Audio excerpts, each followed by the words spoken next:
السلام علیکم ورحمۃ اللہ وبرکاتہ۔ الحمد للہ رب العالمین والصلاة والسلام علی سید المرسلین، اما بعد فاعوذ باللہ من الشیطان الرجیم،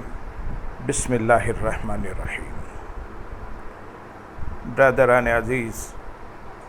و معزز خواتین، آج کی اس نشست میں سورۃ النساء کی آیت نمبر 29 کا ترجمہ و تفسیر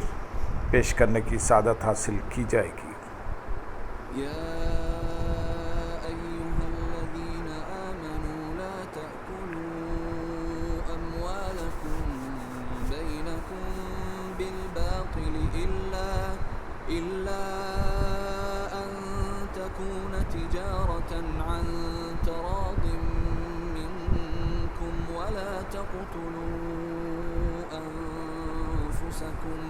ان اللہ کان بکم رحیما۔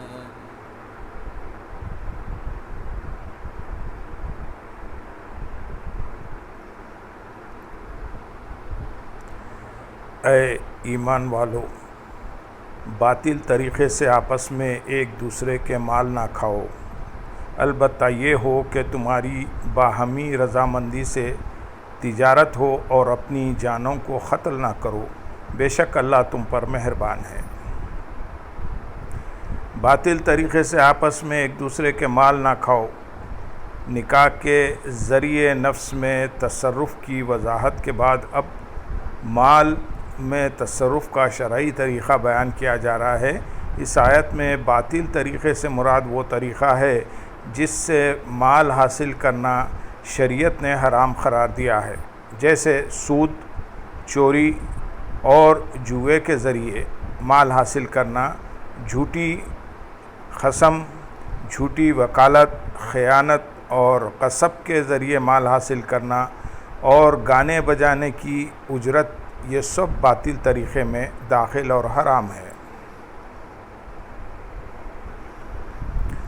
یوں ہی اپنا مال باطل طریقے سے کھانا یعنی گناہ و نافرمانی میں خرچ کرنا بھی اس میں داخل ہے۔ اسی طرح رشوت کا لین دین کرنا، ڈنڈی مار کر سودا بیچنا، ملاوٹ والا مال فروخت کرنا، قرض دبا لینا، ڈاکہ زنی، بھتہ خوری اور پرچیاں بھیج کر ہراساں کے مال وصول کرنا بھی اس میں شامل ہے۔ حرام کمانا اور کھانا اللہ عز و جل کی بارگاہ میں سخت ناپسندیدہ ہے اور احادیث میں اس کی بڑی سخت وعید بیان کی گئی ہے۔ ان میں سے چند احادیث ہم یہاں پیش کریں گے۔ حدیث نمبر 1، حضرت عبداللہ بن مسعود رضی اللہ تعالیٰ عنہ سے روایت ہے، نبی اکرم صلی اللہ علیہ وسلم نے ارشاد فرمایا، جو بندہ مال حرام حاصل کرتا ہے اگر اس کو صدقہ کرے تو مقبول نہیں، اور خرچ کرے تو اس کے لیے اس میں برکت نہیں، اور اپنے بات چھوڑ کر مرے تو جہنم میں جانے کا سامان ہے۔ اللہ تعالیٰ برائی سے برائی کو نہیں مٹاتا، ہاں نیکی سے برائی کو مٹا دیتا ہے، بے شک خبیث کو خبیث نہیں مٹاتا۔ دوسری حدیث حضرت ابوبکر صدیق رضی اللہ تعالیٰ عنہ سے روایت ہے، سرکار دو عالم صلی اللہ علیہ وسلم نے ارشاد فرمایا، اللہ تعالیٰ نے اس جسم پر جنت حرام فرما دی ہے جو حرام غذا سے پلا بڑا ہو۔ تیسری حدیث تاجدار رسالت صلی اللہ علیہ وسلم نے حضرت سعد رضی اللہ تعالیٰ عنہ سے ارشاد فرمایا، اے سعد اپنی غذا پاک کر لو، مستجاب الدعوات ہو جاؤ گے۔ اس ذات پاک کی قسم جس کے قبض قدرت میں محمد صلی اللہ علیہ وسلم کی جان ہے، بندہ حرام کا لقمہ اپنے پیٹ میں ڈالتا ہے تو اس کے 40 دن کے عمل مقبول نہیں ہوتے، اور جس بندے کا گوشت حرام سے پلا بڑا ہو اس کے لیے آگ زیادہ بہتر ہے۔ چوتھی حدیث حضرت ابو ہریرہ رضی اللہ تعالیٰ عنہ ارشاد فرماتے ہیں کہ سرکار دو عالم صلی اللہ علیہ وسلم نے ایک شخص کا ذکر کیا جو لمبا سفر کرتا ہے، اس کے بال پراگندہ اور بدن غبار آلود ہے، اور وہ اپنے ہاتھ آسمان کی طرف اٹھا کر یا رب پکار رہا ہے، حالانکہ اس کا کھانا حرام پینا حرام، لباس حرام اور غذا حرام، پھر اس کی دعا کیسے قبول ہوگی؟ آیت کے اگلے حصے میں ارشاد ہے مگر یہ کہ تمہاری باہمی رضامندی سے تجارت ہو، یعنی باہمی رضامندی سے تجارت کرو، وہ تمہارے لیے حلال ہے۔ ہماری باہمی رضامندی کی قید سے معلوم ہوا کہ خرید و فروخت کی وہ تمام صورتیں جن میں فریقین کی رضامندی نہ ہو درست نہیں، جیسے اکثر ضبط شدہ چیزوں کی نیلامی خریدنا کہ اس میں مالک راضی نہیں ہوتا، یوں ہی کسی کی دکان، مکان، زمین یا جائیداد پر جبری قبضہ کر لینا حرام ہے۔ یاد رہے کہ مال کا مالک بننے کی تجارت کے علاوہ اور بھی بہت سے جائز اسباب ہیں، جیسے تحفے کی صورت میں وصیت یا وراثت میں مال حاصل ہو تو یہ بھی جائز مال ہے۔ تجارت کا بطور خاص اس لیے ذکر کیا گیا کہ یہ مالک بننے کی اختیاری صورت ہے۔ احادیث میں تجارت کے بے شمار فضائل بیان کیے گئے ہیں، ان میں سے چند ہم یہاں بیان کریں گے۔ حدیث نمبر 1 حضرت ابو سعید خدری رضی اللہ تعالیٰ عنہ سے روایت ہے، حضور پنور صلی اللہ علیہ وسلم نے ارشاد فرمایا سچا اور امانت دار تاجر انبیاء علیہ السلام، صدیقین اور شہداء کے ساتھ ہوگا۔ دوسری حدیث حضرت معاذ بن جبل رضی اللہ تعالیٰ عنہ سے روایت ہے، سرکار دو عالم صلی اللہ علیہ وسلم نے ارشاد فرمایا پاکیزہ کمائی ان تاجروں کی ہے جو گفتگو کے وقت جھوٹ نہیں بولتے، وعدہ کریں تو خلاف ورزی نہیں کرتے، جب ان کے پاس امانت رکھی جائے تو خیانت نہیں کرتے، جب کوئی چیز خریدیں تو اس کی برائی بیان نہیں کرتے، اور جب کچھ بیچیں تو اس کی تعریف نہیں کرتے، جب ان پر کسی کا آتا ہو تو دینے میں پس و پیش نہیں کرتے، اور جب انہوں نے کسی سے لینا ہو تو اس پر تنگی نہیں کرتے۔ تیسری حدیث حضرت رفع رضی اللہ تعالیٰ عنہ سے روایت ہے، سرکار دو عالم صلی اللہ علیہ وسلم نے ارشاد فرمایا قیامت کے دن تاجر فاسق اٹھائے جائیں گے سوائے اس تاجر کے جو اللہ عز و جل سے ڈرے اور بھلائی کرے اور سچ بولے۔ چوتھی حدیث حضرت حذیفہ رضی اللہ تعالیٰ عنہ سے روایت ہے، نبی کریم صلی اللہ علیہ وسلم نے ارشاد فرمایا تم میں سے پہلے لوگوں میں ایک شخص تھا جس کے پاس اس کی روح قبض کرنے فرشتہ آیا تو اس سے کہا گیا کیا تو نے کوئی نیکی کی ہے؟ وہ بولا میں نہیں جانتا۔ اس سے کہا گیا غور تو کر، کہنے لگا اس کے سوا کچھ اور نہیں جانتا کہ میں دنیا میں لوگوں سے تجارت کرتا تھا اور ان سے اپنی رقم کا تقاضا کرتا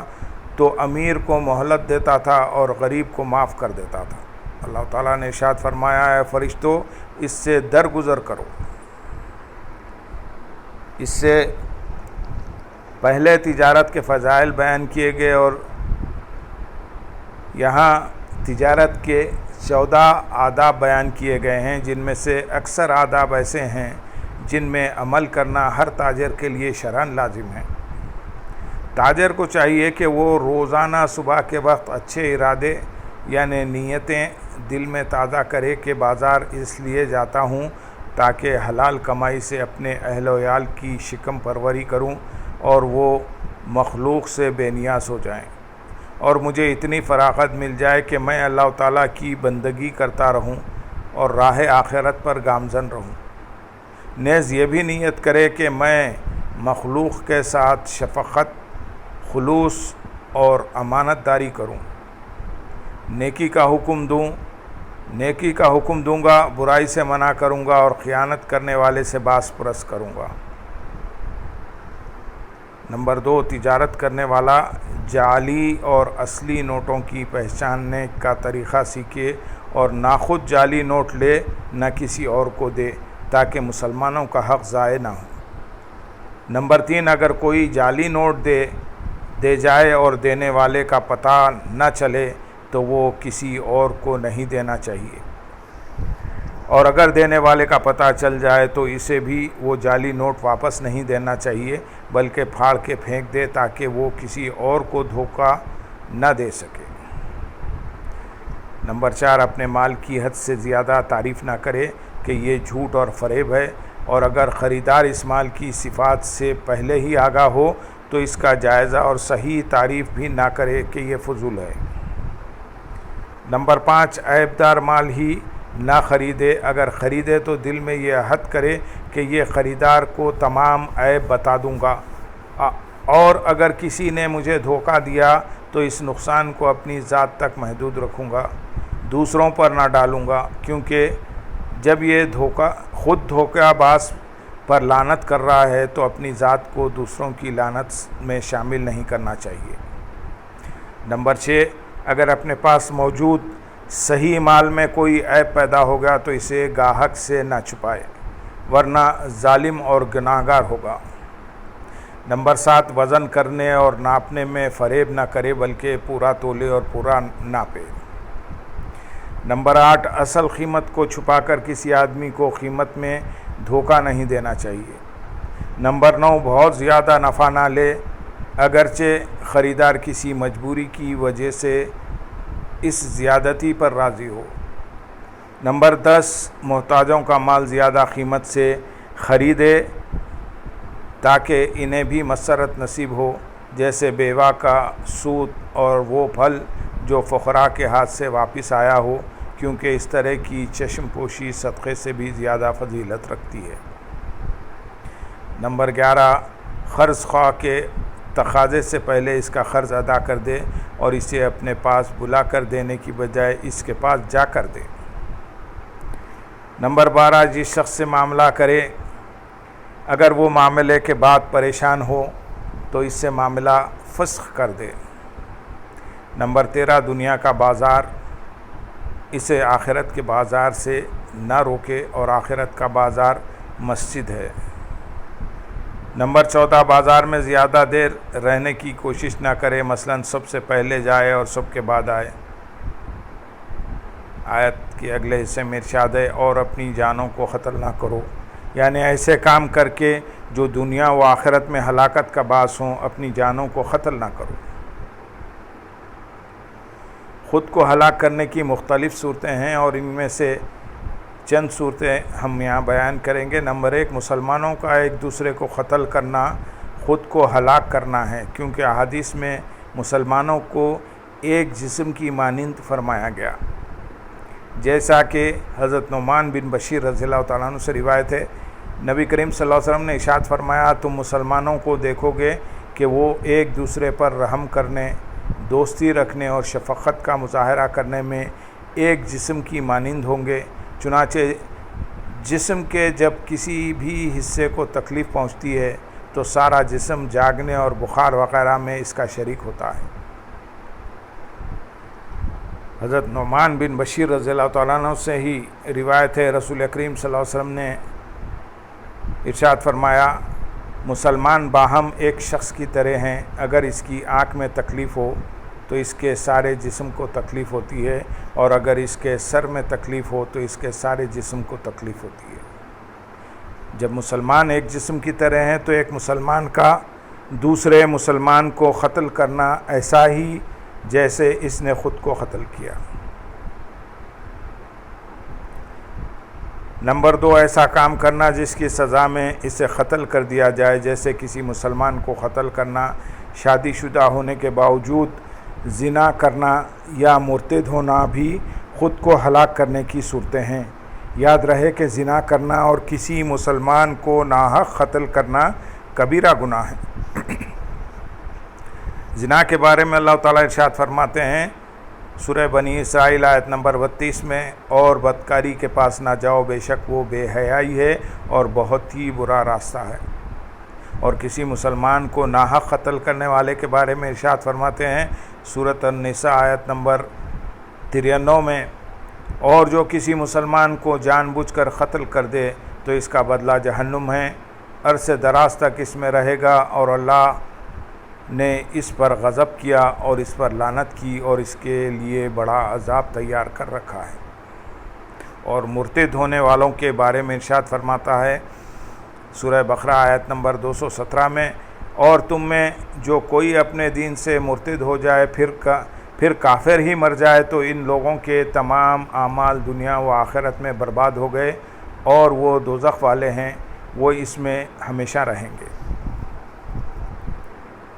نمبر 3، خود کو ہلاک کرنے کی تیسری صورت خودکشی کرنا ہے۔ خودکشی بھی حرام ہے۔ حدیث شریف میں ہے، حضرت ابو ہریرہ رضی اللہ تعالیٰ عنہ سے مروی ہے، سرکار دو عالم صلی اللہ علیہ وسلم نے ارشاد فرمایا، جس نے اپنا گلا گھونٹا تو وہ جہنم کی آگ میں اپنا گلا گھونٹتا رہے گا، اور جس نے خود کو نیزہ مارا وہ جہنم کی آگ میں خود کو نیزہ مارتا رہے گا۔ انہی سے روایت ہے، سرکار عالی وقار صلی اللہ علیہ وسلم نے ارشاد فرمایا، جو پہاڑ سے گر کر خودکشی کرے گا تو وہ نار دوزخ میں ہمیشہ گرتا رہے گا، اور جو شخص زہر کھا کر خودکشی کرے گا وہ جہنم کی آگ میں ہمیشہ زہر کھاتا رہے گا۔ جس نے لوہے کی ہتھیار سے خودکشی کی تو دوزخ کی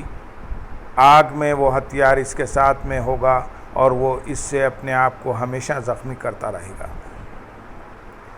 نمبر 4، ایسا کام کرنا جس کے نتیجے میں کام کرنے والا دنیا یا آخرت میں ہلاکت میں پڑ جائے، جیسے بھوک